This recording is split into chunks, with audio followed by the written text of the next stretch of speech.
Ben Ali a est décédé en Arabie Saoudite après un long combat avec une maladie. Zine El Abidine Ben Ali était arrivé au pouvoir en 1987 par la force. Alors ministre de l'Intérieur, il chasse du pouvoir le vieux président Bourguiba, héros de l'indépendance de la Tunisie. Je trouve aucune nostalgie pour la période Ben Ali parce que je pense qu'une partie des problèmes que vit la Tunisie d'aujourd'hui sont la conséquence de tout ce qu'il n'a pas fait, tout ce qu'il a refusé aux Tunisiens, à savoir la démocratisation de la société tunisienne et l'instauration du pluralisme.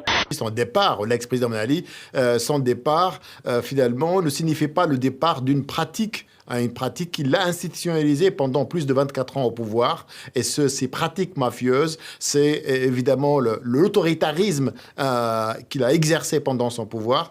De tous les autocrates arabes, il était celui qui avait réussi le mieux à donner le change avec les États européens et avec les États-Unis. Cette Bentley, cette Lamborghini ou encore cette Aston Martin appartiennent à l'État tunisien.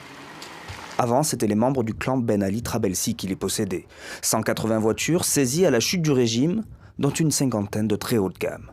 Les conditions économiques et sociales ont creusé sa tombe, mais surtout les Tunisiens ont réalisé finalement que même avec les réformes économiques et sociales, ce n'était pas suffisant. L'héritage de Ben Ali, c'est d'abord le marasme économique dans lequel se débat la Tunisie.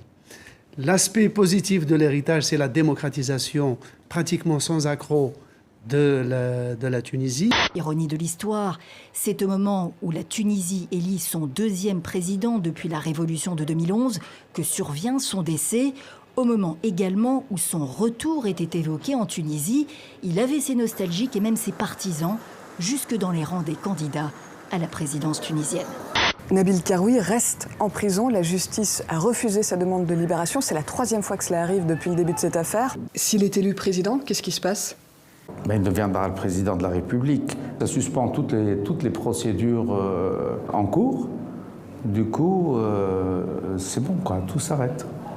Et puis il se retrouve au palais.